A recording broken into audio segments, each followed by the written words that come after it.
Allah şəhidlərimizə rəhmət eləsin. 2020-ci il sentyabrın 27-si Azərbaycan xalqı üçün unudulmaz bir tarixin başlandığı gündür. Məhz həmin gün Ali Baş Komandan Cənab İlham Əliyevin irəli əmrinə Azərbaycan xalqı bir ağızdan hə deyərək irəli atıldı. Xalqımız bir yumruq tək birləşərək düşmənə öldürücü zərbə vurdu. İgid oğudlarımız qanı, canı bahasına bizə qələbə sevincini yaşatdı. Çıxış üçün İmişli rayon Cümə məscidinin axundu Hacı Rasətə söz verilir.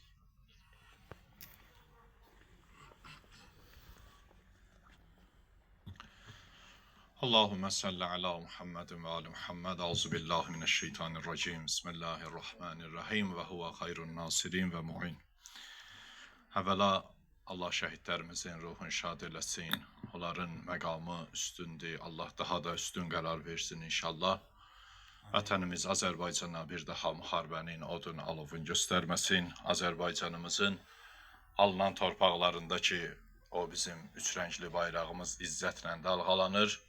Bir daha o bayraqların aşağı enməsinə Allah izin verməsin inşallah.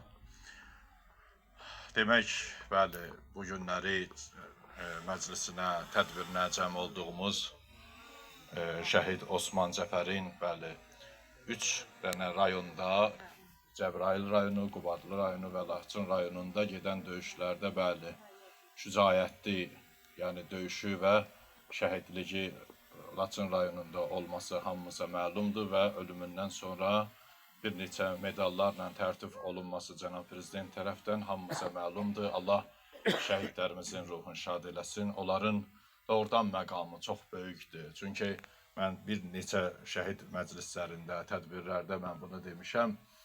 O günləri 5 ildən sonra istənilən Siverada bu məclisdə iştirak edən insanlar varsa, bəli, Quran ayəsi öz təsdiqini tapır ki, şəhidlər Allah yanında diridirlər. Yəni, baxın, bir adam dünyadan köçür, onun 5-ci ilində qohum əqrəbəsindən başqa bir adam olmaz. Amma bu günləri şəhidin tədbirində, bəli, istənilən Siveradan insanlar varsa, şəhidlər diridirlər. Allah, bəli, Quran-ı Kərimdə buyurur, vasıfı söylədi, şəhidlər Allah yanında diridirlər. Allah da bəli Quran-ı Kərimdə buyurur ki, la tahsabannallazina qutilu fi sabilillah amwatan bel ahyaun inda rabbihim yurzakun. Allah Quran-ı Kərimdə bəli buyurur ki, Allah yolunda öldürülənləri ölü sanmayın, onlar diridirlər. Allah yanında neymətlənirlər, yalnız siz onları bilməzsiniz. Şəhidlik böyük məqamdır. Mən həmişə deyirəm, boğazdan yuxarı danışmaqdır. Ben bunun şahidi olmuşam. Allah şəhidlərimizə rəhmət eləsin. Amin. Əhməd Bəylidə biz şəhid bükürdük. Allah hamısına rəhmət eləsin. Mən 800 şəhid bükmüşəm orada. Hadisənin canlı şahidiyəm. 800 cənazə bükmüşəm mən orada. Hər cənazə bükəndə bir-bir ağzımdakı qorucunu yendirirdim aşağı. Bir-bir ayaqlarının altından öpmüşəm. Hər dəfə də öpüb demişəm ki, sən məndən qeyrətlisən. Bilirsən niyə, ay şəhid qardaş, sən ayağının altından öpürəm? Çünki biz ailələrimizi nəzəri qorumuşuq. Siz bizim ailələrimiz üçün torpaq altına gedirsiniz. Atalarınızın, analarınızın qəlbinə övlad dağı çəkib torpaq altına gedirsiniz. Siz bizdən qeyrətlisiniz. Siz balaca körpələriniz varsa, balalarınızın qəlbinə, xırda ürəklərinə, uşaq ürəyinə atasızlıq dağı çəkib torpaq altına gedirsiniz. Bəli, onların qeyrəti, bu günləri hər şeydən üstündür. Bir-bir, inanın Allaha, mən buradan gedəndə daraq aparırdım. Bir-bir onların saçını darayırdım. Bir-bir, yuyulmamış ayaqlarının altından öpmüşəm mən onların. Demişəm ki, sən məndən qeyrətlisən. Özümü demişəm, çünki sən Azərbaycan dəyərləri üçün torpaq altına gedirsən. Sən bu günləri elə bir şeylər üçün torpaq altına gedirsən ki, bizim bundan sonra tariximizdə, Azərbaycan tarixinin gələcək nəsillərində sizin canınızın verilməsi qızıl hərflərlə tarix yazmışsınız. Mən dəfələrlə demişəm bunu. Mübariz Qurbanlı mənim imişdi yaxud seçəndə soruşdu, vətənə münasibətiniz necədir? Dedim ki, bizim vətənə münasibətimiz budur ki, şəhid qanı bahasına əmanət alınmış torpağa başqa ölkənin ideologiyasını təbliğ eləmək şəhidin qanına təhqir sayılır. Bu günləri Azərbaycanın Azərbaycançılığı, mentaliteti, dəyərləri, siyasəti, ümumilikdə politoloqu, Azərbaycanın bütün hər şeyi çox yüksək dərəcədə Azərbaycanda bəli. Heç bir, yəni başqa ideologiyanı, başqa bir siyasəti Azərbaycana gətirmək şəhidin qanına təhqir sayılır. Ona görə də əzizlər, şəhidlik çox böyük məqamdır. Allah rəhmət eləsin Məhməd Akifə, bilirsiniz də, bu Türk himnin yazan kişidir, Allah ona rəhmət eləsin. Deyir ki, Çanaqqala şəhidlərinə yazıb, deyir, vurulub, tərtəmiz alnından uzanmış yatıyor, bir hilal uğruna ya Rəbb nə günəşlər batıyor. Bu Azərbaycan ki, bayrağın üstündəki aypara var, hilal var. Ona görə nə qədər günəşlər batdı. Bir hilal uğruna ya Rəbb nə günəşlər batıyor. Ey bu torpaqlar üçün torpağa düşmüş askər. Bu torpaq üçün torpağa düşmüş askər. Sana dar gəlməyəcək makbəri kimlər qazsın? Necə bir qəbir qazaq ki, sənə dar gəlməsin?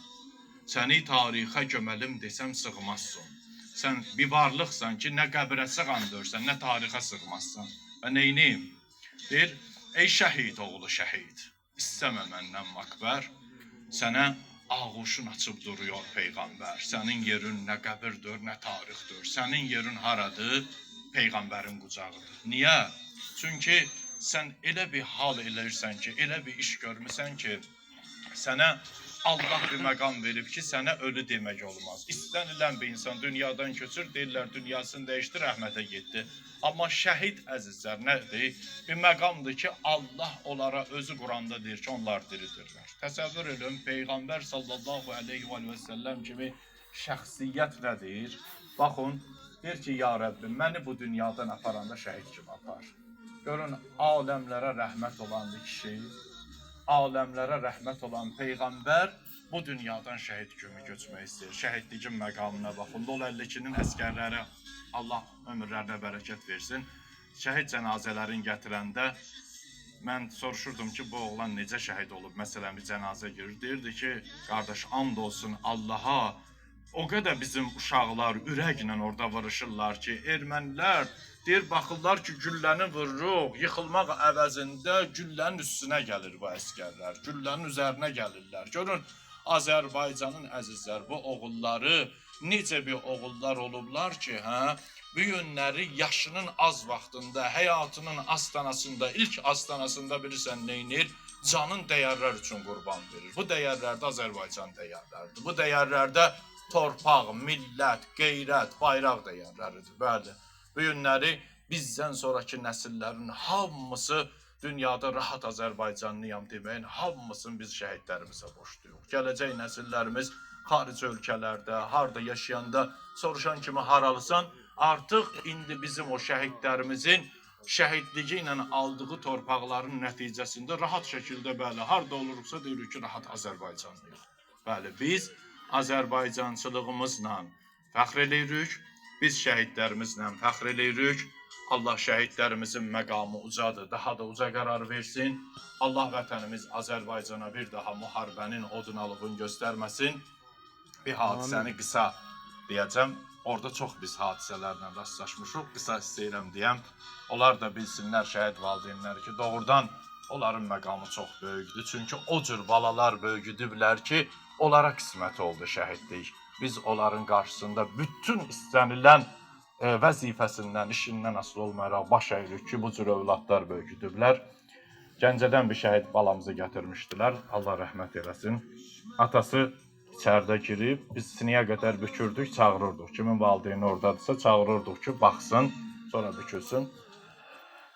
Girdi içəri, baxdı belə şəhidin cənazəsinə, ağlamadı. Fikirləşdik ki, valideyndir də. Sağ sol belə gözü ilə bir işarə baxdı. Dedi ki, bilirsiniz mən niyə ağlamıram? Niyə? Dedi ki, 2 gün bundan qabaq Əli ilə telefondan danışmışam. Oğlanın adı Əli idi. Dedi ki, ata, çox qızğın müharibə gedir.